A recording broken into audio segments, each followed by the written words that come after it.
Aleluya. Gloria a Dios. Dios les bendiga, hermanos y amigos. Una vez más damos gracias a Dios por esta oportunidad que tenemos de estar en este lugar para alabar y glorificar a nuestro Señor Jesucristo. Nos sentimos muy contentos y nos sentimos alegres porque verdaderamente, hermanos, la misericordia de Dios es buena.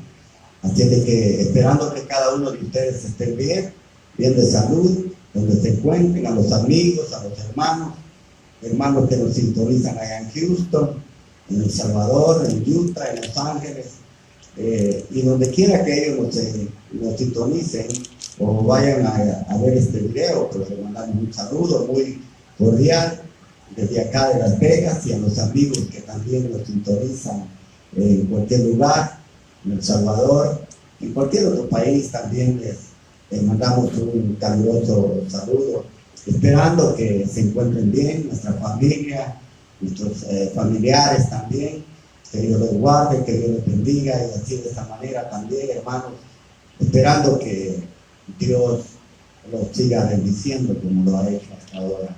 Así de que vamos en esta hora a hacer una oración para dar paso a lo que es el estudio de este día, y darle gracias a Dios y pedirle que a través de su palabra Él pueda bendecirlos como siempre lo hace, pueda fortalecernos, y así de esa manera poder estar siempre glorificando y alabando el bendito nombre de nuestro Señor Jesucristo. Así de que le invito a usted que está en casita, que tal vez no pudo venir por algún problema personal, le invito a que tome una Biblia y que pueda justamente con nosotros leer la palabra del Señor, para que todos juntos podamos meditar en esta bendita palabra. Así es de que cerremos nuestros ojos y pidámosle al Señor su bendición para este día. Padre, gracias te damos en esta tarde. Señor amado, gracias por la oportunidad que nos das una vez más de estar delante de tu presencia.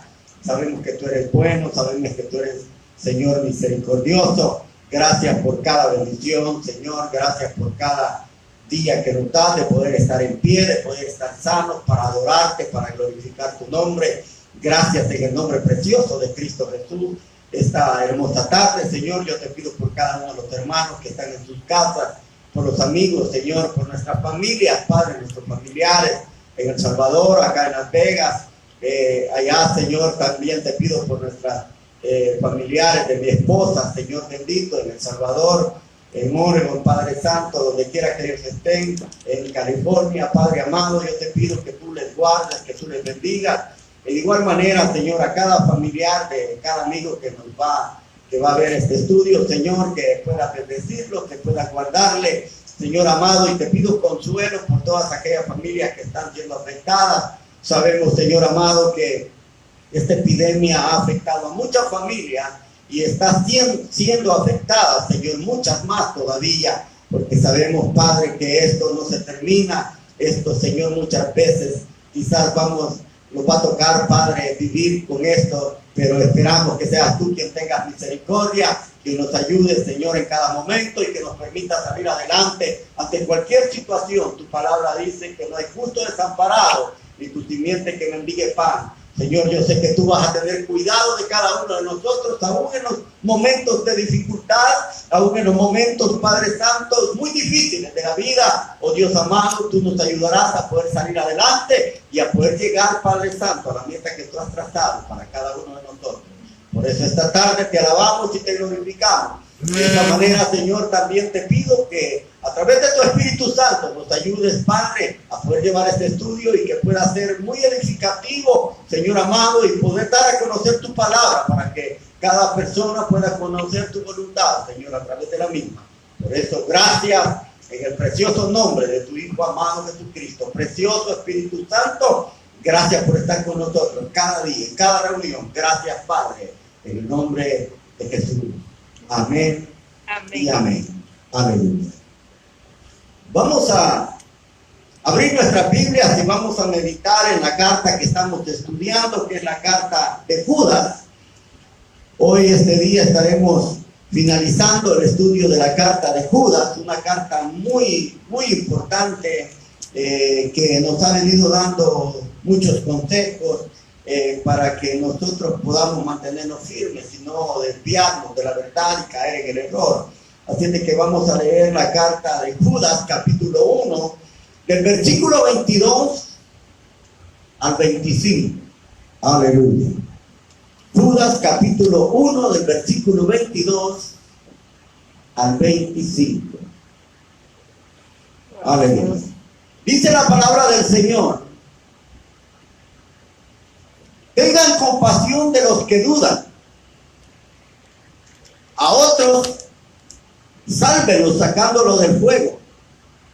Y a otros, tengan compasión, aunque cuídense de ellos y aborrezcan hasta la ropa que llevan contaminada por su mala vida. Repito los versículos. Dice: tengan compasión de los que dudan. A otros sálvenlos sacándolos del fuego, y a otros tengan compasión, aunque cuídense de ellos y aborrezcan hasta la ropa que llevan contaminada por su mala conducta. Solo quiero tocar un poco sobre lo que hablamos el martes anterior. Si usted se recuerda, uno de los consejos que Judas nos estaba dando es de que debíamos de edificar nuestra fe en el Señor. Es decir, deberíamos de construir, deberíamos de hacer crecer y de fortalecer esa fe que decimos que tenemos en el Señor. Debíamos de hacerla más grande, hermanos, para poder de esa manera el poder estar firmes en la obra del Señor. Porque lo que Judas está diciendo es precisamente que el desarrollo espiritual o el crecimiento espiritual de cada persona es responsabilidad de nosotros. Amén.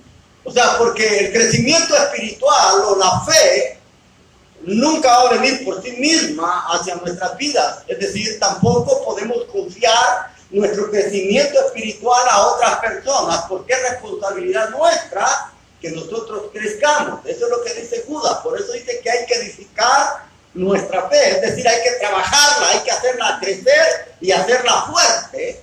Eso es lo que está diciendo. Dice también que debemos orar guiados por el Espíritu Santo. Es decir, hablábamos que orar guiados por el Espíritu Santo es someter toda petición a Dios para que Dios decida si esto está de acuerdo a la voluntad de Dios, y así nosotros poder recibir aquellas peticiones o a todo aquello que nosotros hayamos puesto delante de Él. Así es de que eso es orar en el Espíritu, es decir, no solamente pedir, sino que aquello que nosotros pedimos, hermano, debe estar de acuerdo a la voluntad de Dios, porque si no está de acuerdo a la voluntad de Dios, entonces no estamos pidiendo, no estamos orando en el Espíritu. Y dice también que debemos de tener esperanza para la venida del Señor. Es decir, debemos de mantener estas tres cosas: amor, fe y esperanza. Que esto, hermanos, precisamente es lo que el apóstol Pablo dice a los Corintios. En su primera carta, en el capítulo 13, dice que todas las profecías acabarán, pero dice que permanecerán, dice, el amor, la fe y la esperanza. Es decir, que Pablo lo que está aconsejando también es que debemos de tener estas tres cosas, al igual que Judas. Así es de que debemos de hacer esto, hermanos, para nosotros poder precisamente permanecer firmes. Si nosotros perdemos la esperanza de que el Señor va a venir nuevamente a la tierra, ¿qué sentido tiene?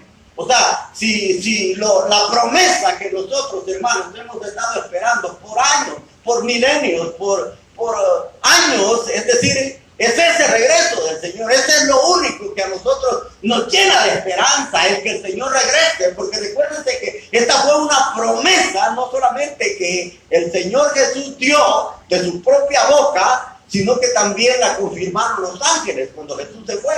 Se recuerda cuando el Señor dijo: yo me voy, dijo, y me voy a preparar morada para ustedes. Amén. Luego dice, vendré y os tomaré a vosotros para que estén conmigo.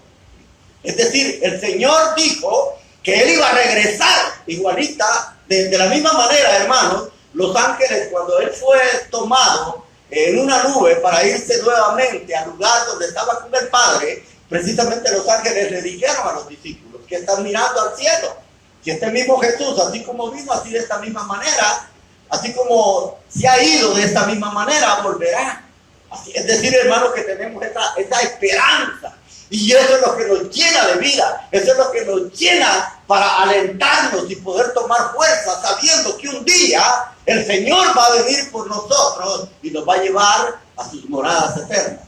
Así es de que esa esperanza debemos de mantenerla. Esto es lo que nos hace a nosotros, hermanos, estar siempre, cada día, buscando de la presencia y de la gracia del Señor.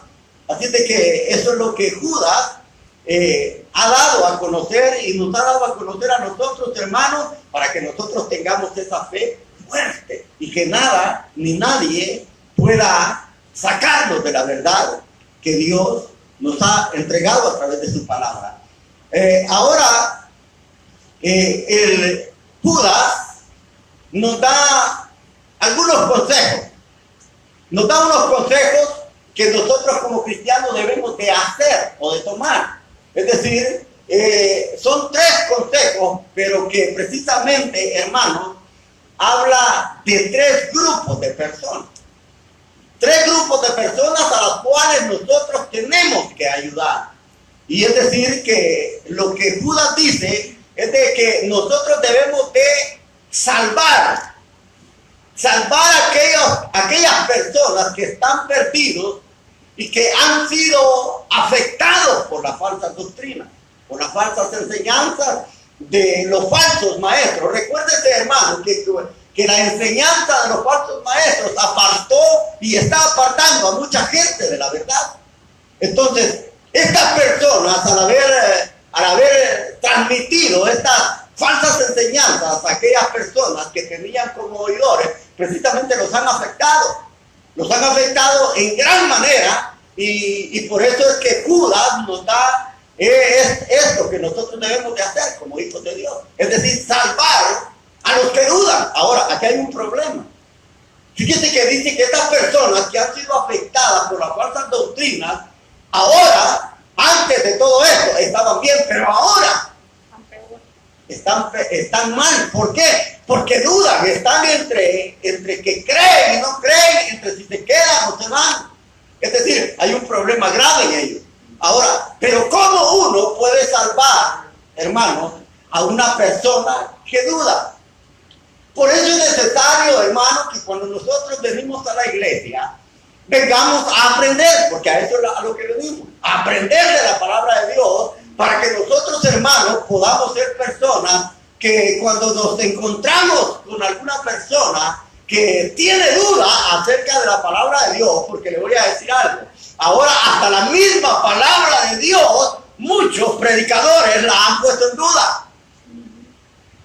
Entonces, si hay mucha gente que no sabe si creer en la palabra de Dios o no creer, ¿por qué? Por los motivos, hermanos, de que muchos falsos maestros han hecho que la palabra de Dios quede en duda. Entonces, estas personas, dice Judas, que hay que salvarlas, salvar a los que dudan. Ahora, ¿de qué manera podremos salvar a los que dudan?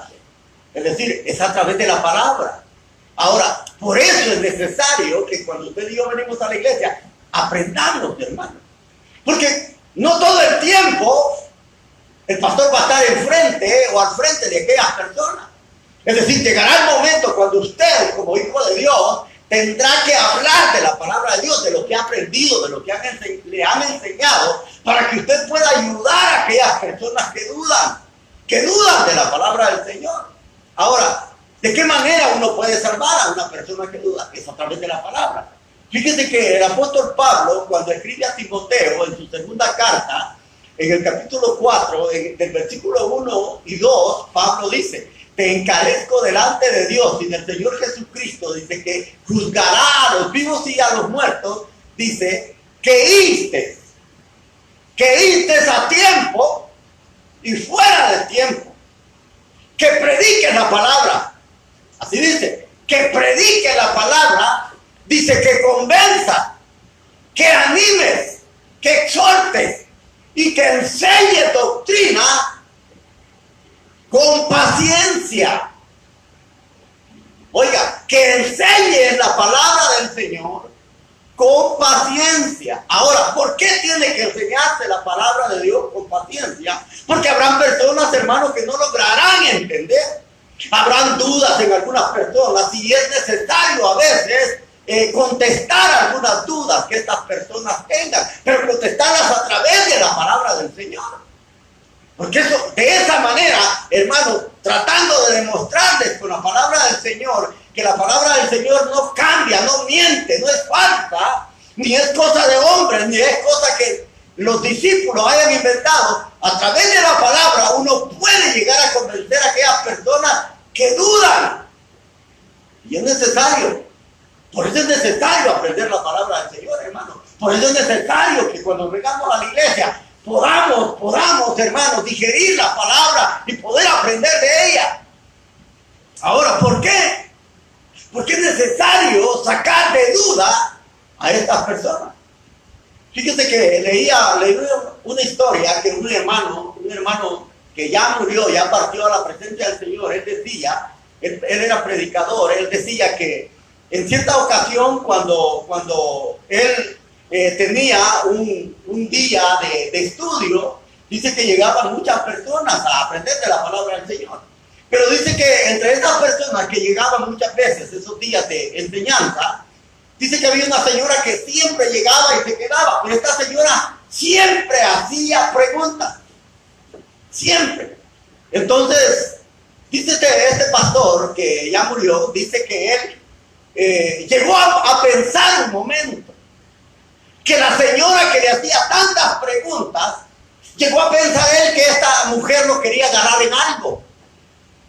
Fíjese, lo quería agarrar en algo y por eso le preguntaba tanto. Y dice que en cierta ocasión que ella le contestó, le preguntó sobre lo que estaba tratando.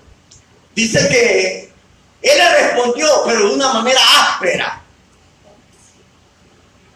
Entonces, cuando él le respondió, porque ella tenía muchos días de estar yendo a la iglesia, y siempre que iba le hacía preguntas. Dice que cuando le preguntó algo, él le respondió de una manera áspera. Y dice que la mujer sintió que aquello fue fuerte, y se salió y se fue. Y con ella siempre andaba otra persona que siempre la acompañaba, que era una hermana. Dice que al terminar el servicio, dice esta hermana se le acercó al pastor y dice que le dijo, hermano, dice que le dijo, sea paciente con ella. Sea paciente cuando le pregunte. Dice que le dijo, porque esta mujer viene de sufrir porque ha andado en tantas sectas que la tienen confundida. Ella dice que le dijo, es bien inteligente, pero ella quiere salir de duda de toda aquella falsedad que le han enseñado. Entonces dice que el pastor dijo, bueno, tiene razón. La próxima vez que ella fue, dice que le comenzó a preguntar y él de una manera amable comenzó también a responderle las preguntas. Y dice que al final de unos 3-4 meses, ella se había entregado a Cristo nuevamente. Ella se había reconciliado, ya había buscado al Señor, porque precisamente dice, estaba confundida. Y así hay mucha gente confundida, hermano. Hay mucha gente confundida, por eso nunca es bueno lo que hace mucha gente que anda de iglesia en iglesia. Nunca es bueno eso, nunca es recomendable. ¿Por qué? Porque unos le van a enseñar una cosa, otros le van a enseñar otra, otros le van a enseñar otra. Es decir, en lugar de usted cimentar su fe en las cosas de Dios, usted va a salir más confundido. Porque hay personas, hermanos, que a veces andan en iglesias cristianas, a veces visitan los mormones, a veces visitan los testigos de Jehová, a veces visitan los Rosacruces, es decir, infinidad de sectas que muchas veces se han levantado y han confundido a mucha gente. Por eso es que Pablo cuando aconseja dice que Himeneo con Alejandro, dice, ellos eran personas que andaban hablando, dice, de que la resurrección del Señor ya se había dado. Y dice que habían hecho confundir a muchas familias. Ahora, y ese es el problema. Por eso Judas aquí aconseja en el versículo 2 que hay que tener compasión de los que dudan. ¿Y cómo puede tener uno compasión? Es decir, contestándoles con amabilidad, siendo amable, tratando de ayudarles en todas aquellas dudas que ellos tienen. Ahora es lo mismo que muchas veces pasa cuando uno comienza a conocer al Señor. Yo le voy a decir algo por experiencia propia. Yo venía precisamente de los testigos de Jehová. Me habían doctrinado bien. Es decir, cuando yo llegué a los caminos del Señor, habían cosas que no me parecían. Y yo a la mujer que precisamente me formó y me instruyó hasta que yo comencé a servir, imagínense el interés que esta mujer tuvo. Y le doy gracias a Dios porque la puso en mi camino. Mi hermana Adelita de Pineda. Esta hermana, desde que yo comencé, ella me instruyó hasta que me llevó al bautismo y no me dejó hasta que yo estaba sirviendo. Me ayudó en el desarrollo espiritual de mi vida y eso fue algo que yo se lo puedo agradecer toda la vida. Siempre voy a estar agradecida por ella. ¿Por qué? Porque tenía estas dudas. Tenía estas dudas, hermano, y siempre que yo le preguntaba algo, me sacaba de dudas con la palabra del Señor. Pero era amable. A veces cuando yo le preguntaba, ella se sonreía. Ella se sonreía.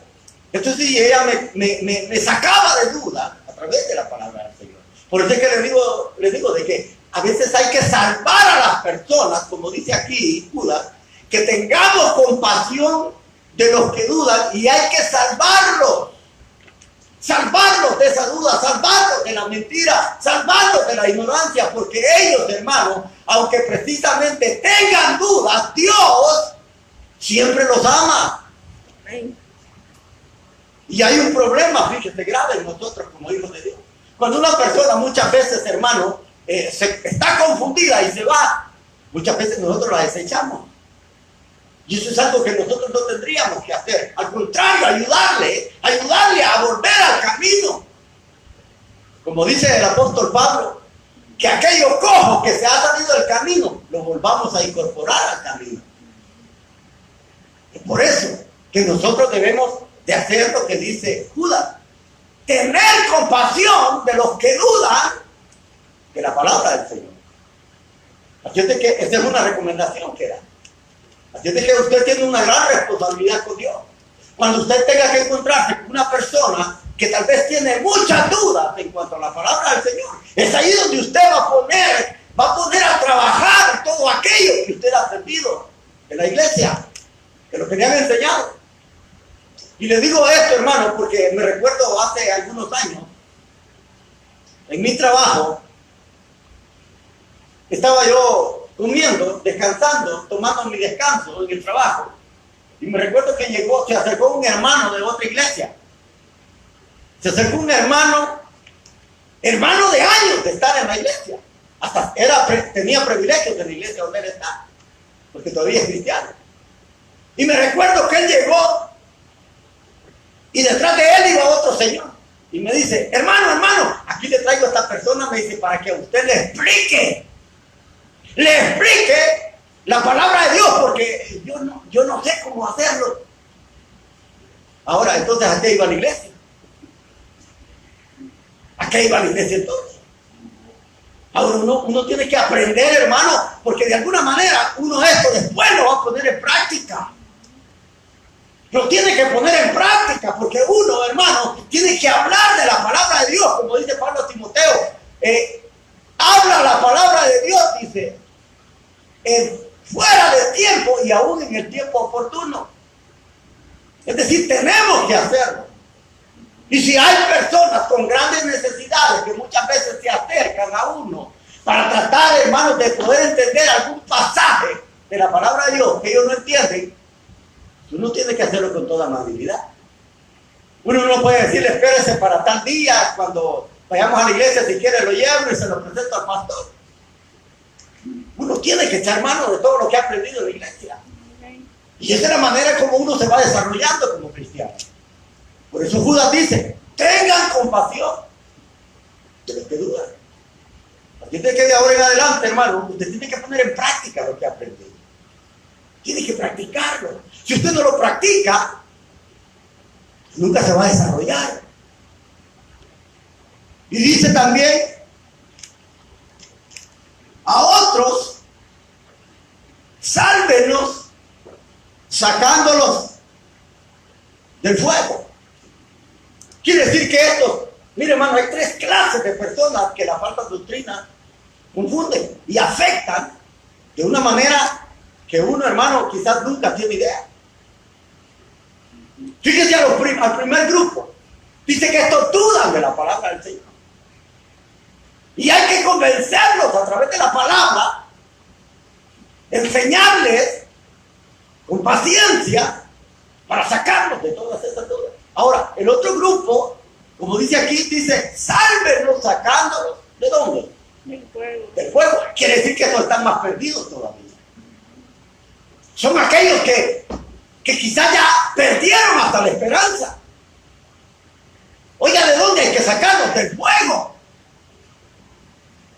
Es decir, hermano, este otro grupo del que habla Judas, todavía, hermanos, están más confundidos. Ellos hasta perdieron la esperanza de ser salvos ya. Se fija usted que hay muchas personas que a veces están confundidas, que han dado de iglesia en iglesia y en lugar de aprender se han confundido más y dicen, no, ya no quiero ir a la iglesia, ya no, para mí, ¿para qué? Ya perdí la esperanza de que esto y que lo otro. Y es decir, están decepcionadas. A este otro grupo de personas que están peor que los primeros, hay que sacarlos del fuego. Ahora, esto quiere decir, hermanos, que es tremendo. ¿Saben por qué? Porque sacar del fuego a una persona, hermano, esto es una palabra que verdaderamente es una palabra, hermano, que expresa amor hacia esas personas. Porque el que alguien sea sacado del fuego, hermano. Ahora, y si Judas recomienda esto, es porque Dios espera que nosotros hagamos ese trabajo. Es decir, si Dios no los ha desechado porque ya se están quemando, porque ya están en el fuego, ¿cómo usted y yo nos vamos a rechazar entonces? ¿Cómo? Por eso dice Judas, salven a aquellos que están en el fuego. Ahora, y le voy a poner algo real. Usted sabe que una persona, hermano, cuando a veces un hogar se incendia y se le dificulta salir del lugar, de la casa, ahora, aquellos que se arriesgan a sacar a estas personas, si se meten bajo esas llamas, ahora, son personas, hermanos, que tienen empatía hacia esas personas y a ellos no les importa el arriesgar sus propias vidas por tratar de sacar a estas personas de donde se encuentran. Ahora, si ellos lo hacen de un fuego, hermano, que solo dura por un momento, ¿cómo no usted y yo nos vamos a arriesgar a sacar a estas personas que están consumiéndose en el fuego y que van a ser en un fuego en donde nunca se va a acabar? Ahora, si estas personas lo hacen, si Judas te está recomendando esto, es porque Dios tampoco desecha a estas personas que están sin esperanza. Ahora, le voy a poner un ejemplo. Fíjense que en el libro de Zacarías, del capítulo 3, hay una imagen muy hermosa que se le revela al profeta Zacarías. Dice que en esa revelación, o en esa visión que Dios le da a Zacarías, en el capítulo 3, dice que ve al sacerdote Josué. Fíjese bien la visión que Dios le da a Zacarías. Dice que ve al sacerdote Josué y dice, a la derecha está el ángel acusador. Y dice que también se encuentra el ángel de Jehová. Y dice que Josué está vestido con vestiduras viles, sucias, contaminadas. Ahora imagínense, hermano, imagínense la posición que tenía Josué. Pero no le estoy hablando de aquel Josué que fue el sucesor de Moisés, sino Josué, aquel hombre que junto con Zorobabel sacaron o iban al frente de aquellos que salieron de la deportación de Babilonia y fueron a construir Babilonia donde estaba destruida. Es decir, eso lo habla Esdras en el capítulo 5 y dice que allí estaba el profeta Ageo y el profeta Zacarías precisamente animando a estos hermanos a que llevaran a cabo la construcción del templo o de Jerusalén. De ese Josué le estoy hablando. Dice que Josué estaba con vestiduras viles. Y dice que antes de que el ángel acusador lo acusara, imagínense, hermano, él era sumo sacerdote. Imagínense la posición de un sumo sacerdote con sus vestiduras viles. O sea, en el Antiguo Testamento, ningún sacerdote que estuviera con vestiduras sucias podía ministrar delante de Dios. Porque esto simbolizaba que estaba en pecado. Y ahí dice que Josué estaba vestido con vestiduras viles, pero era sumo sacerdote. Y dice que allí estaba el ángel acusador, es decir, Satanás. Como dice Apocalipsis, es el acusador de los hermanos. Imagínense, hermano, cómo tenía todas las de acusar a Josué, porque estaba con vestiduras viles, es decir, el pecado, y siendo sumo sacerdote. Ahora, dice que ahí estaba el ángel del Señor también para defenderlo. Y dice que cuando el ángel acusador quizás iba a señalar lo malo que había en él y de cómo él estaba vestido, dice que el ángel de Jehová, que es precisamente, está hablando de la preexistencia de Jesús o de Cristo, dice que él le dijo: el Señor te reprenda, Satanás. El Señor te reprenda. Y dice que le dice: no es este. Oiga bien lo que dice de Josué. Lo que va a decir el ángel del Señor. Dice: no es este un tizón que ha salido de la llama. Oiga, es decir, lo mismo que dice Judas. Es decir, que hay que salvar a los que están, ¿a dónde? Sacándolos, dice, del fuego. Ahora, lo simbólico que se da ahí cuando el Señor dice que el Señor te reprenda, le dice al ángel acusador, le dice: ¿acaso no es un tizón que ha sido sacado de la llama? Es decir, haciendo referencia de aquel amor que Dios tenía, no solamente por Jerusalén, porque había fallado y había pecado, sino por el sumo sacerdote, que aunque era como un tizón encendido, un tizón que había ganado fuego, aún así el Señor lo defiende. Ahora, ¿por qué? Porque en esto consiste, hermano, el plan de salvación de Dios. Y esto consiste en que Dios no quiere que nadie se pierda. Por eso es que Él dice que soporta con paciencia los vasos de ira. Él lo soporta. ¿Por qué? Porque Él les está dando tiempo, hermano, para que ellos se arrepientan. Porque Dios no quiere que nadie se pierda. Quiere salvar aún a aquellos que hablan cosas infames en contra de Dios. Porque Dios, hermano, ama al pecador. No lo que él hace, pero sí ama la vida de esta persona. Por eso dice Santiago, por eso dice Jacobo, perdón, que hay que salvar a otros sacándolos del fuego. Es decir, hermano, que estos están en peor condición que los primeros. Y si Judas dice que hay que sacarlos del fuego, hermano, Hay que hacer todo lo posible por sacar a estas personas de donde se encuentran, ya sin esperanza, que han perdido no solamente la fe, sino que han perdido todo interés por las cosas de Dios. Ahora, debemos de hacer eso. Judas nos está llamando a que hagamos eso. Y dice también, y a otros tengan compasión, aunque cuídense. La versión Reina Valera dice, tengan compasión con temor. Así dice, tengan compasión con temor. Aquí dice, tengan compasión de ellos, pero cuídense. Ahora, este es otro grupo de los que han sido contaminados por las falsas enseñanzas. Fíjense que estos están más perdidos que los segundos.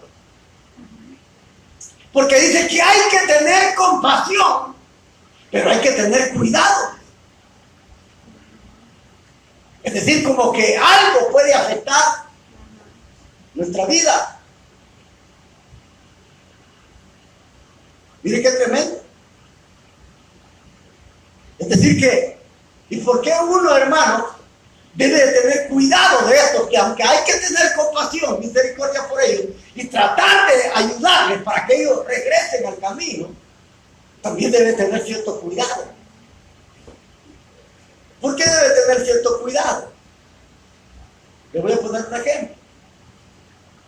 Imagínese, hermano, un hermano que no esté tan preparado. Recuerden que estos han sido afectados por las falsas enseñanzas. Pero estos están en peor condición que los segundos. Ahora, quiere decir, hermano, que si va un hermano que él dice, yo lo voy a sacar, pero no va preparado. No va preparado. Puede llegar a quedarse con él. A quedar igual que él. Por eso es necesario madurar. Por eso es necesario crecer en la gracia. Porque hay momentos, hermanos, donde usted quizás tenga que hablarle a personas que quizás, en lugar de que usted los convenza, lo van a convencer a usted. Entonces usted va a salir más afectado. Lo pueden arrastrar. Por eso es necesario. Y dice, tengan compasión de estos, pero háganlo con cuidado. Cuídense de ellos. Cuídense. Oiga, qué tremendo. Es como lo dije hace un tiempo atrás. Es como que usted quiere evangelizar a un testigo de Jehová que sea de hueso colorado. Si usted no va bien preparado con la palabra, usted va a seguir, usted va a ser influenciado y precisamente usted se va a convertir en testigo de Jehová. Si es que no le toca huir. Porque ellos están preparados para presentar defensa, aunque sea de una manera distorsionada. Ahora, y le voy a poner otro ejemplo. Es como que ahora en día, imagínense, le voy a poner algo que pasó hace algunos meses, pero que pasó cuando esta pandemia estaba en su primera etapa. Fíjese que salió por las noticias, hermano, que el Papa les estaba pidiendo, o sea, Gregorio, les estaba pidiendo a los sacerdotes que fueran a visitar a los enfermos por el coronavirus. Muchos de ellos sintieron aquello fuerte porque ellos sabían que esto es una epidemia. Usted sabe que una epidemia uno tiene que tener cuidado. Ahora, y estábamos en la primera etapa. Dice que muchos estaban entre si iban y no iban, y muchos de los que fueron se infectaron. Ahora, ¿por qué? Porque precisamente no eran las personas adecuadas para tratar con ellos. Es decir, no llevaban todo lo requerido para la protección de vida. Eso es como que si a mí me dijeran, hermano, vaya a un hospital, mire, ahí está un montón de infectados de peces. Hermano, yo tengo que ir bien protegido, porque si no voy protegido, o sea, yo voy a ser infectado. Si no vean lo que está pasando, hermano, con los médicos, con los enfermeros, con todos aquellos que están trabajando al frente con estas personas que están infectadas del coronavirus. ¿Qué es lo que está pasando? Muchos de ellos, miles de médicos, enfermeros, paramédicos, muchos están siendo afectados y que tienen todo lo necesario para tratar con ellos. Fíjese cómo han sido afectados. Muchos han muerto. ¿Por qué? Porque precisamente trabajar con algo que está infectado puede acabar siendo afectado también. Ahora, y eso es lo que Judas está diciendo. Le pongo estos ejemplos para que usted entienda un poco. Por eso Judas dice, tengan compasión de otros, aunque cuídense de ellos. Cuídense. Es decir, cuídense, no sea que ellos los arrastren con la falsedad. Ahora, y eso es fácil, hermano. Cuando una persona no está preparada con la palabra de Dios y otro tiene argumento bíblico, aunque sea un poco distorsionado, puede arrastrar a esta persona al error. Y les voy a poner un ejemplo. ¿Se recuerda cuando Pedro dice que arrastró a Bernabé? Gálatas capítulo 6. Yo no sé si usted se recuerda cuando precisamente dice que Pedro había ido a la iglesia de Antioquía. La iglesia de Antioquía, hermano, estaba conformada por gente gentil. Y la iglesia de Jerusalén era puramente judía. Después que aquel concilio se dio en la iglesia de Jerusalén y se dijo que a los gentiles no se les enseñara a judaizar, oiga bien, después Pedro va a visitar a los hermanos de Antioquía. Y como le repito, los hermanos de Antioquía eran gentiles. Y usted sabe que la iglesia gentil, hermano, come puerco, come rata, come galobo, come cuzuco, come cuerpo espín, come de todo. No respeta nada, culebra, anguila, no respeta nada, comen de todo. Y Pedro era judío y va a visitar a la iglesia de Antioquía. Y Pedro, quizás, yo me imagino, hermano, este es solo un pensamiento mío, pero me imagino que en aquella iglesia de gentiles, hermano, como recuerden que en las iglesias gentiles y en las iglesias judías, cuando se hacían servicios, muchas veces había una cena que se le llama la fiesta de Ágape, fiesta de confraternidad, donde todos comían. Imagínense a Pedro siendo judío en una iglesia gentil, donde los gentiles, hermanos, comían de todo. Imagínense en aquella cena, cocinando un puerco, los gentiles, y aquel aroma, porque usted sabe que el puerco, hermano, es algo que cuando uno siente el olor, Dios mío, bendito, aunque uno sabe que le hace daño, uno dice, aunque sea solo por probar, voy a comer un pedacito. Imagínense aquel olorazo de aquella comida. Allá había de todo, cuzuco, garro, puerco. Imagínate aquel olorazo. Y ahí estaba Pedro. Y dice que él sintió, quizás a lo mejor sintió ganas de comer por el olor a comida. Y comenzó a comer. Pero Pedro no andaba solo. Andaba con otros judíos que eran de la circuncisión y que también andaba Bernabé. Y dice que Pedro comenzó a comer. Y como Pedro era reconocido, porque era un gran apóstol, quizás donde los otros judíos y Bernabé vieron a Pedro comer y hacerse los bigotes, dijeron ellos, no, pues comamos, esto está bueno. Si el hermano Pedro está comiendo, comamos también nosotros. Comiendo. Y dice Pablo que en aquella hipocresía que Pedro había hecho, arrastró a los hermanos y arrastró a Bernabé. ¿Usted sabe quién era Bernabé? ¿Sabe quién era Bernabé? Bernabé era un gran amigo íntimo de Pablo y colaborador en su segundo viaje misionero. ¿Se recuerda cuando fueron matados del capítulo 12 de Hechos, que oraron por ellos y el primer lugar que visitaron fue Chipre, de donde era Bernabé? Es decir, Bernabé era un gran amigo íntimo de Pablo y era colaborador de él en el Evangelio. Y dice que él fue arrastrado por lo que Pedro estaba haciendo. Y dice que cuando Pablo lo ve, dice que era de condenar lo que Pedro había hecho. Porque en su simulación, dice, había arrastrado a otros judíos y a Bernabé.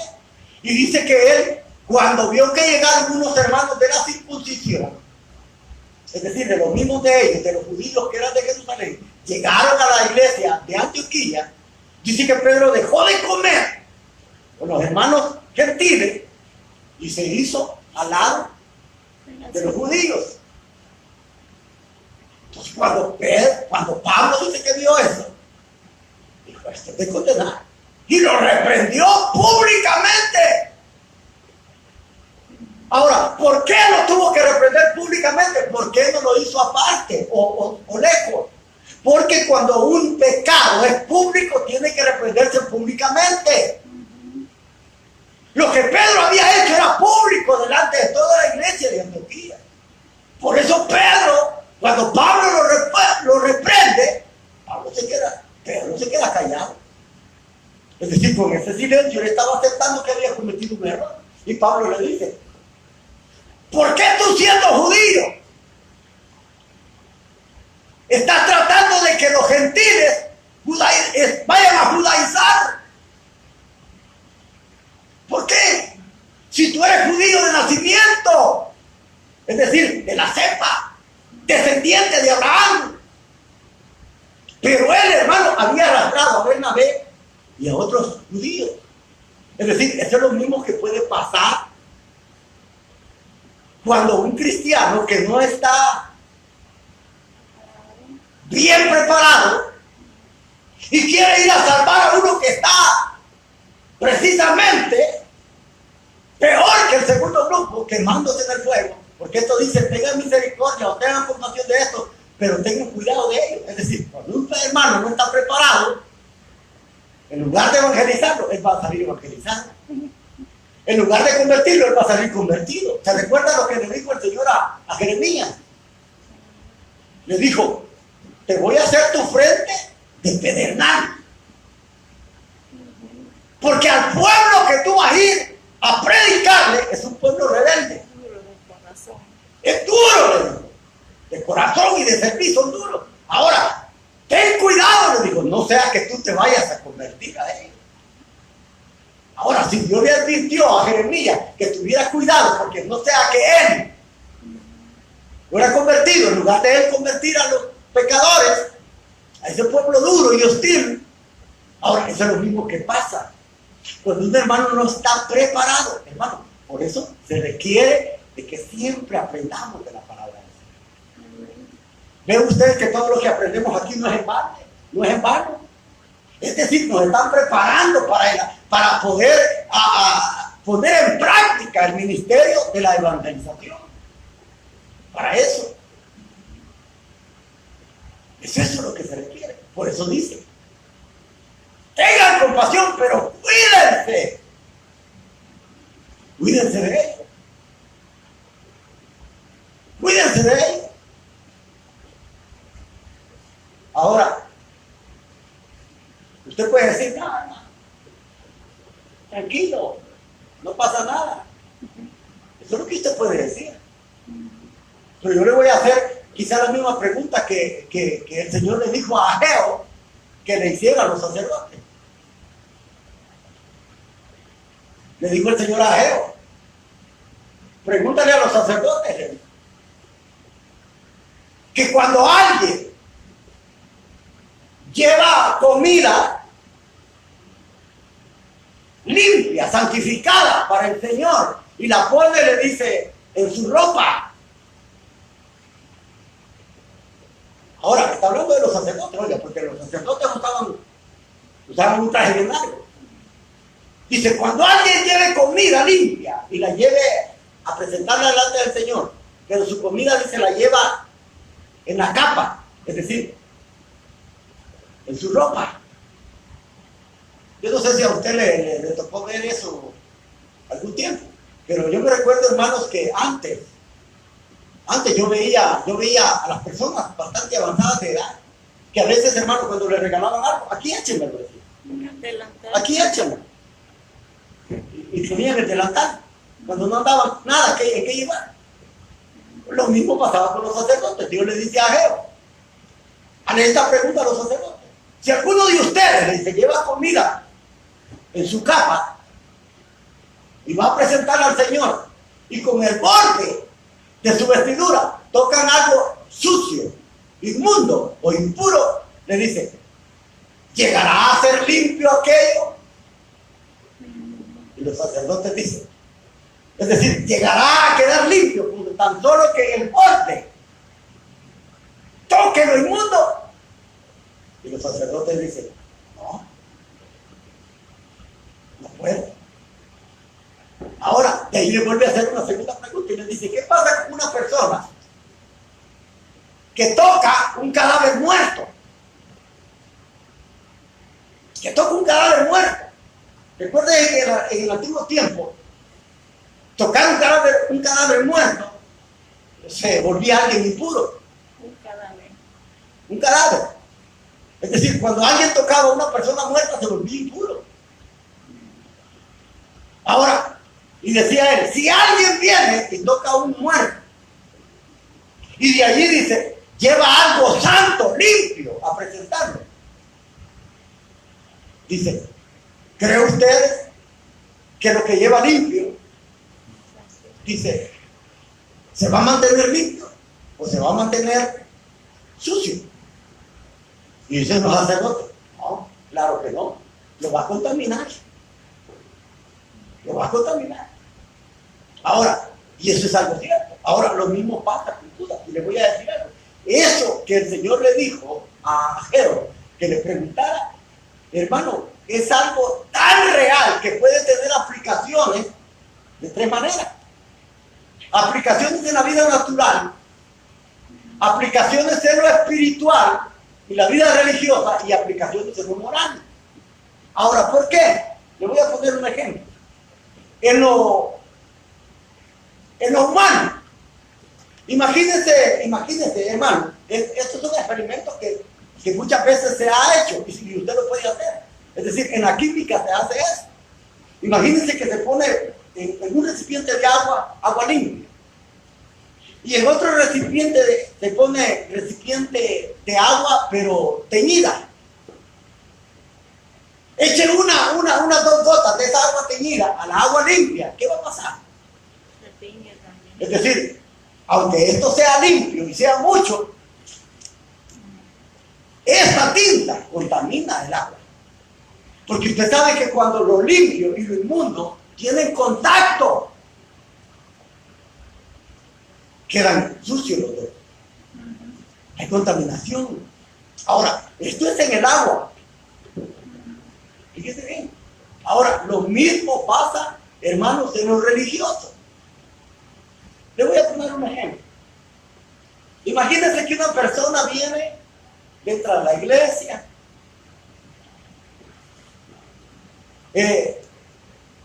está participando de toda la actividad ceremonial que aquí se hace, es decir, canta, ora, incluso quizás puede dar diezmo, puede dar un donativo bastante fuerte.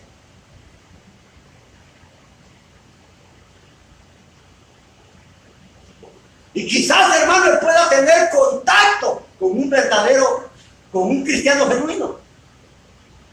Ahora, el querer traer a la iglesia no quiere decir que esto ya lo hizo un hijo de Dios. El que él participe de todos estos principios básicos de ceremonia no quiere decir que él se volvió cristiano. Tampoco quiere decir que si él anda pegado con un cristiano que sea genuino, él se va a volver cristiano. No. Porque la fe y lo santo no se transmite. No se transmite. Igual pasaría en lo moral. Ahora le voy a poner un ejemplo, hermano. En lo moral, oiga bien, alguien que juega con cosas sucias,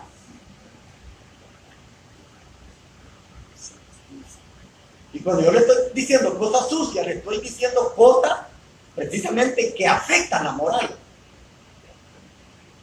Imagínese a alguien que juega con cosas sucias. No puede decir él que jugar con cosas sucias, él no va a quedar manchado. Amigo, hermano, usted que me escucha, si usted juega con barro, usted va a salir sucio. Y esto es precisamente lo que Judas está diciendo, que hay que tener compasión de uno, pero hay que cuidarlo.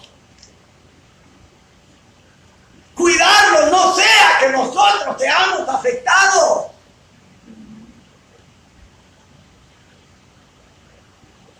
No sea que seamos afectados. ¿Por qué? Dice Judas. Porque hasta la ropa que llevan ellos está contaminada por la mala vida. Cuando Judas está diciendo que la ropa está contaminada, precisamente él está, hermano, pensando, porque recuerden que es en los tiempos de Judas.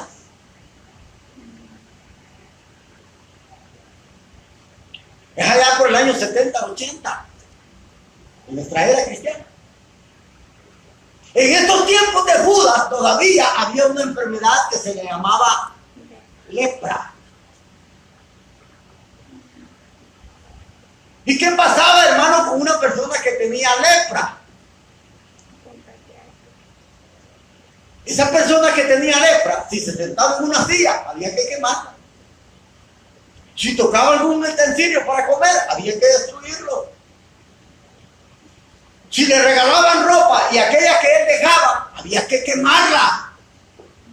¿Por qué?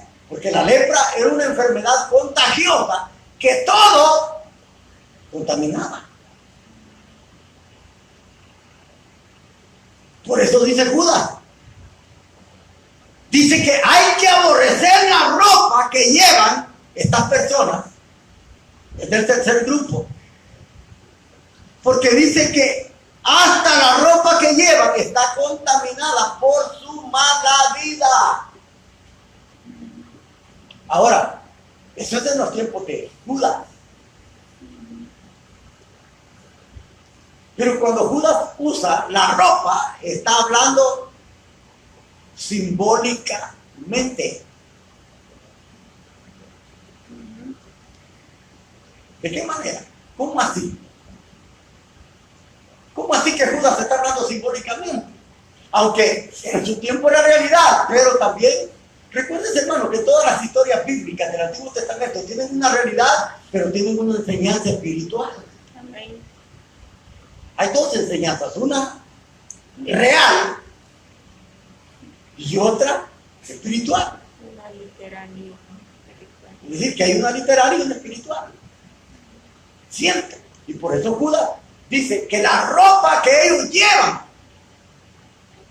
está tan contaminada por la mala vida que han llevado que es necesaria aborrecerla. Ahora, ¿y qué significa la ropa simbólicamente? La ropa simbólicamente, hermano, está hablando, oiga bien, de la vieja naturaleza del hombre. Recuérdense que el apóstol Pablo muchas veces en sus cartas dice: vístanse del nuevo hombre. Despójense del viejo hombre, es decir, de la vieja vestidura. Despójense del viejo hombre que está viciado por todos los males. Por eso Judas habla simbólicamente. Y él dice que esa ropa hay que aborrecerla. Es decir, si habla simbólicamente de precisamente de la vieja naturaleza, le voy a decir algo. Es decir, lo que Judas está diciendo es que todo lo que la vieja naturaleza produce, Dios no lo puede usar. No quiere ni puede, lo aborrece. Y si Dios aborrece todo aquello que la naturaleza humana produce, debemos de aborrecerlo también nosotros. Porque Dios no lo quiere ni lo puede usar, lo aborrece totalmente. Entonces nosotros hay que aborrecer lo que la ropa contaminada tiene. Ahora, y les voy a poner otro ejemplo. ¿Se recuerda lo que le dije de Josué capítulo 3, de Zacarías? Zacarías capítulo 3, versículo, Zacarías capítulo 3, que habla de Josué. Dice que ahí estaba y lo presentó como un tizón encendido, que fue sacado del fuego. Yo lo puse en el segundo grupo. Ahora, el resto de la ropa contaminada, y lo voy a llevar a Zacarías, precisamente para que usted se dé cuenta lo que significa también la ropa contaminada. Zacarías capítulo 3. Y se lo voy a leer desde el versículo 2 para que pueda entender y agarrar los 3 y 4. Dice: entonces el ángel del Señor le dijo al ángel acusador: que el Señor te reprenda, que el Señor dice que ama a Jerusalén, te reprenda, pues este hombre es como un tizón encendido sacado de entre las brasas. Josué, vestido con ropas muy sucias, en la versión Reina Valera dice viles, que habla del pecado, permanecía en pie en presencia del ángel del Señor. Versículo 4, es aquí donde quiero llegar. Dice: entonces el ángel del Señor ordenó a sus ayudantes que le quitaran a Josué aquellas ropas sucias, y luego le dijo: mira, quitarte la ropa sucia significa que te he quitado tus pecados. Oiga, ¿qué significa la ropa sucia? Está hablando de pecado. Por eso es que cuando Judas dice que hay que aborrecer la ropa que estas personas han usado porque está contaminada con la mala vida que ellos han llevado, es decir, está hablando del pecado, es decir, la vieja naturaleza. Hermanos, nosotros no podemos usar lo de la vieja naturaleza para tratar de usarlo en la gracia o en la obra de Dios. Por eso él dice: aborrezcan la ropa. Es decir, aborrezcan todas aquellas pasiones, todas aquellas cosas que produce, ¿qué? La naturaleza vieja, el viejo hombre. Pero cuando Pablo dice que nosotros debemos de vestirnos con el nuevo hombre, está hablando, hermano, que nuestros pensamientos y todo lo que produzca este nuevo hombre va a ser agradable. Ahora, esto es lo que Judas dice, y debemos de hacerlo.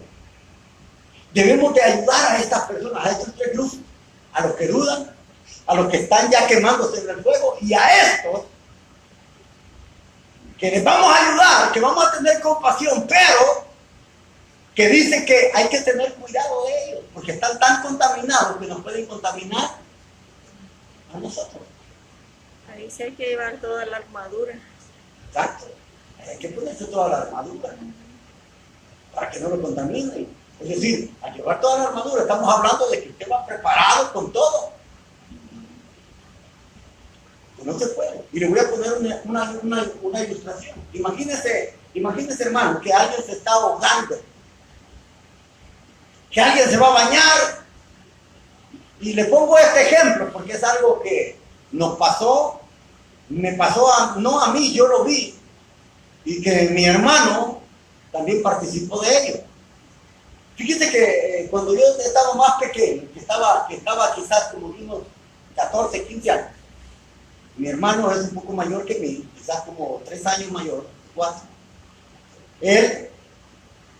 Fuimos a bañarnos a una poza donde nosotros para bañarnos nos subíamos en un árbol y los dejábamos caer en el árbol a la poza y salíamos bien tranquilos nadando. Pero uno de cipote, hermano, uno aprende todo eso, todas esas mañas, aprende a nadar, aprende a tirarse a lo hondo, aprende de todo, aprende a nadar bajo agua. Es decir, uno se la sabe de todas a todas. Y me recuerdo que esa vez que fuimos a bañarnos a esas pozas, llegó un señor. Él se llama Domingo. No sé si todavía estará vivo en El Salvador. Él se llama Domingo. Él hermano, en su niñez había sido un poco enfermo de los pies. Y así tenía un hijo de él. Este señor, hermano, veía cómo todos nos aventábamos de la rama de un amaste a caer a la poza. Y salíamos. Y a veces, como uno aprende a nadar, a veces flotando, solo haciéndole así, y ya tiene la cabeza de fuera. Y el Señor vio que todos, dijo, bien tranquilos y bañándolos.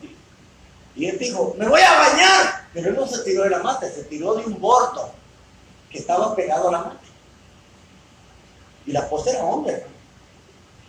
Y el hombre era alto, pero la poza era más honda de la altura que él tenía. Y cuando él se aventó, no tocó fondo. Y cuando sale ahogándose. Y como solo bichada habíamos, entre 15 años abajo, pues todos lo vimos que se estaba ahogando, pero nadie se tiraba a sacarlo. Y mi hermano, como era el mayor, él se aventó. Se aventó con todo y ropa ahí a sacar al pobre Domingo de la poza. Ahora, ¿pero qué pasó? Cuando él llegó, lo quiso abrazar. Ahora, por sacarlo, mi hermano, de donde estaba ahogando, mi hermano iba a hacer el ahogado. Porque lo abrazó y no se le podía zafar. No se le podía ir. Hasta que al fin se le fue y lo agarró por detrás y lo arrastró. Ahora, pero eso lo hizo porque era inexperto. Ahora, ¿qué hubiera pasado que un salvavidas profesional lo hace? Esa persona no hubiera llegado por el frente, como le dijo mi hermano. Le hubiera llegado por detrás. Porque por detrás él no puede abrazarlo. Pero mi hermano le llegó por el frente. Uno cipote no sabe, ¿verdad? Uno solo va, dice, yo lo saco y...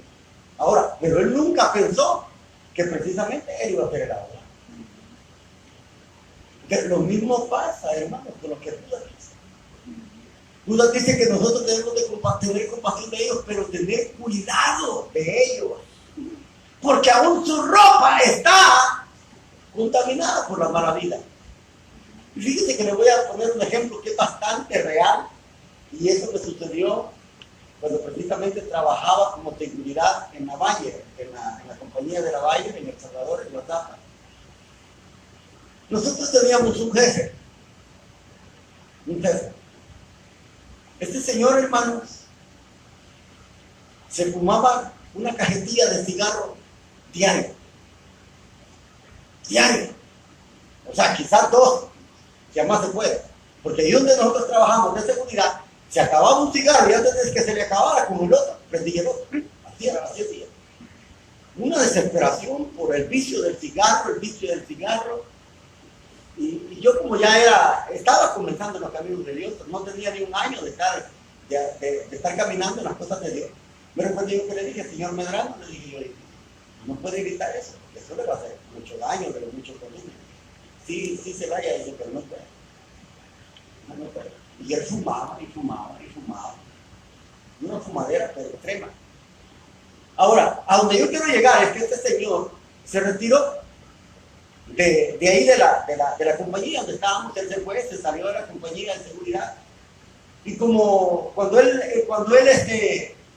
no llegaba en sus días de descanso, me dejaba a mí como encargado, porque como yo era cristiano y no tenía ningún vicio, y los otros demás tomaban y hasta fumaban droga, entonces él halló más confianza en mí, y a mí me dejaba, me decía, yo sé que usted me decía, va a hacer las cosas bien. Yo me dejaba de encargado, así de que él tomó un aprecio conmigo.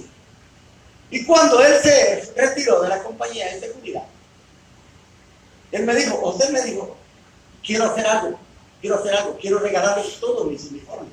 Ese señor mantenía los uniformes bien almidonaditos. La camisa era azul, pantalón café, rayas rojas. Y la compañía se llamaba, bueno, no le voy a dar nombre porque no quiero hacer propaganda. Pero allí trabajaba. Y lo que quiero decir es que cuando él se fue me dejó todos los uniformes bien almidonaditos, bien planchaditos. Era una hermosura como se veían los uniformes. Una chulada. Una chulada, como a veces decimos. Ahora, pero, fíjense que nunca lo usé. Nunca. ¿Sabes por qué? El olor. Un olor a cigarro que se penetró en la ropa. Como usted no tiene idea. Y yo veía los uniformes porque nuevecitos, usted los mantenía bien cuidados. Era un señor bien cuidadoso. Tan bonitos los uniformes, pero nunca los usé. Porque nomás uno se los ponía, nomás me los ponía. Hermano, aquel olor, pero tremendo, a puro cigarro. Y eso es lo que Judas dice. Dice que muchas veces la ropa, es decir, la vida de estas personas que han andado en libertinaje, está tan contaminada del pecado que a veces, hermano, tocarlos puede ser contaminado. Es decir, que ellos ya están tan contaminados que ya no se pueden ni tocar. Por eso dice, cuídense de ellos. Ahora, eso es lo que Judas recomienda, y eso es algo que nosotros tenemos que hacer. Es decir, le habla a tres grupos, los que dudan, los que hay que sacar del fuego, y estas personas que hasta su ropa está contaminada. Es decir, si Dios, hermano, quisiera desechar a estas personas, no diera estos consejos Judas. Pero eso quiere decir, hermano, que hasta estos que están en las peores condiciones, hay que trabajar para salvarlos a ellos. Porque Dios los ama.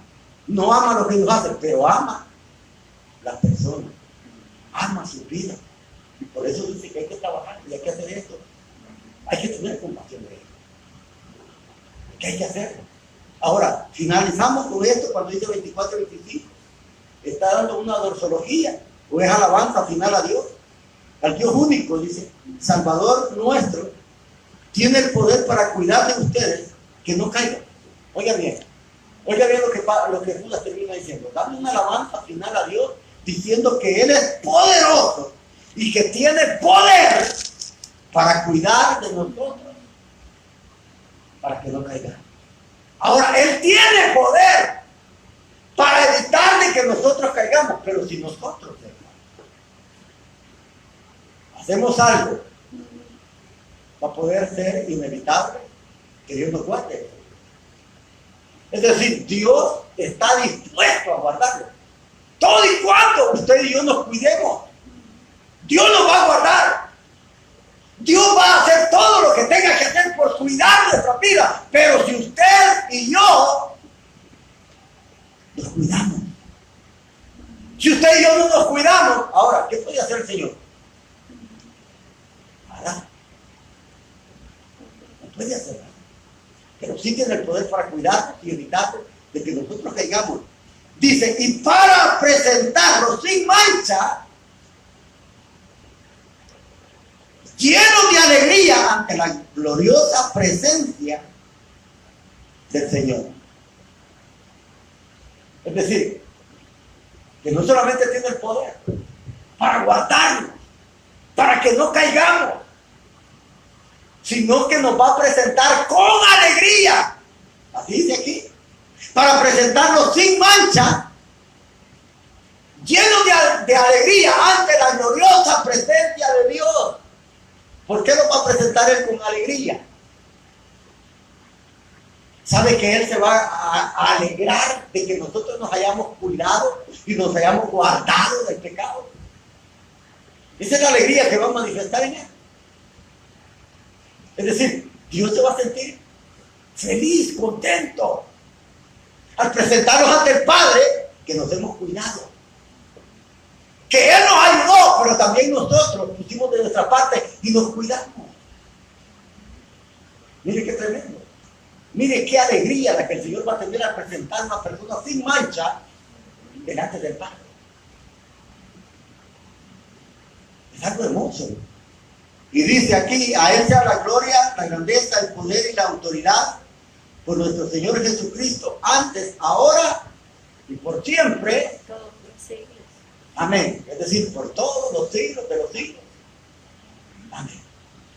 Es decir, Él tiene poder para guardar. Pero también de nosotros, hermanos, depende Y le dejemos hacer su trabajo. que nosotros le permitamos a Él que trabaje en nuestra vida. Amén. Amén. Él nos puede cuidar, puede hacer todo lo que está a disposición. Pero también nosotros debemos de colaborar con Él. Así es de que, hermano, espero que esta enseñanza o este estudio le haya ayudado o le ayude en su vida espiritual. Porque esto es lo importante, hermano. Que el estudiar, fíjese que este viaje que nosotros hacemos de versículo a versículo, hermano, es algo que nos ayuda a conocer más la palabra. Porque muchas veces uno lee porciones, pero no las logra entender. Pero cuando ya se estudian versículo a versículo, uno puede desglosar un poco mejor la palabra del Señor. Y esto sabe más sabroso. Y le voy a decir algo. Es como aquel, y finalizo con esto, es como aquel que sabe comer pescado. Hay personas, hermanos, que no saben comer pescado. Se comen hasta las espinas y se ahogan. Pero la persona que sabe comer pescado, hermano, desglosa, saca toda la carne y deja el resto de puras espinitas y puros huesos. Ahora, y cuando esto lo hace, hermano, usted ve a una persona que destroza un pescado y se lo come, o sea, no dice, ¿cómo lo disfruta ese? ¿Cómo lo disfruta? Y es lo mismo que pasa con la palabra del Señor. Cuando uno desglosa, hermano, versículo por versículo, uno puede conocer mejor la palabra de Dios y su voluntad. Y nosotros podemos aprender de una mejor manera. Así que, y no crea, y le voy a decir, no crea que solo usted aprende. También yo aprendo. Y 2 veces. Y yo aprendo doble. ¿Doble por qué? Porque antes de venir a dar el mensaje, yo ya lo estudié. Y cuando se lo vengo a dar, por segunda vez, vuelvo a aprender. Entonces, eso es lo hermoso. Bendito Dios. Por eso, hermano, ponga esmero. Yo sé que no se le va a quedar todo, pero algo se le va a quedar para que usted ponga en acción el misterio de la predicación. Para que ponga en acción esa participación en la palabra de Dios. De poder hablar de las personas. Y mi interés, hermano, mi deseo es que usted aprenda. Mi deseo no es que usted traiga dinero. Si usted puede ayudarnos con este ministerio, que Dios lo bendiga. Gloria a Dios. Gloria a Dios. Pero yo no estoy aquí para sacarle su dinero. Yo estoy aquí para enseñarle, para que usted aprenda, para que crezca, para que su fe sea más fuerte y usted pueda honrar a Dios. ¿Y sabe cuál va a ser la recompensa más grande que yo voy a tener? Y que un día yo pueda recibir un premio por el trabajo que yo he hecho en usted. Ese va a ser mi galardón más grande. Que lo que yo he sembrado en usted pueda producir mucho fruto. Eso lo va a hacer más grande. Por eso Pablo dice que la corona y la gloria, dice, más grande para él va a ser, dice, que los hermanos hayan aprendido. Y si no, dice Pablo, mi trabajo es tu hermano. Así es que Dios les bendiga, Dios les guarde, espero que usted siga bien, que Dios lo siga guardando en su infinita misericordia. Y vamos a hacer una oración. Yo quiero orar también por él, un miembro de la iglesia. Lo quiero mucho, lo aprecio mucho, Edgar, ya te lo he dicho. Mi esposo y yo te amamos. O sea, eres una persona que nos ha ganado por tu forma de ser. Y él está esperando un resultado, así de que un amigo de él salió infectado y como él es paramédico, pues él no ha salido también de su casa, ¿verdad? Porque le dijeron que se hiciera el examen. Todavía no le he hablado, ya le han dado los resultados, pero vamos a confiar en Dios. Y yo les pido a ustedes, hermanos, que me lleven a ella, que es un joven, hermano, que es un ejemplo. A pesar de estar joven, sin vicio, ha superado muchas cosas en la vida y ahorita está trabajando como paramédico. Edgar, vamos a orar por ti, confía que tú y toda tu familia van a estar bien. Padre, gracias te damos esta noche. Gracias por la oportunidad que nos da de poder, Señor, haber llevado a cabo este estudio, esperando que sea de grande bendición para la vida de muchas personas y para la vida también de muchos cristianos, Señor. En esta noche, Padre, yo te pido de una manera especial por la vida de Edgar. Yo te pido que tu sangre preciosa lo cubra siempre. Sabes tú, Señor, el trabajo que él tiene, se mantiene expuesto, Señor, a esta epidemia que estamos viviendo.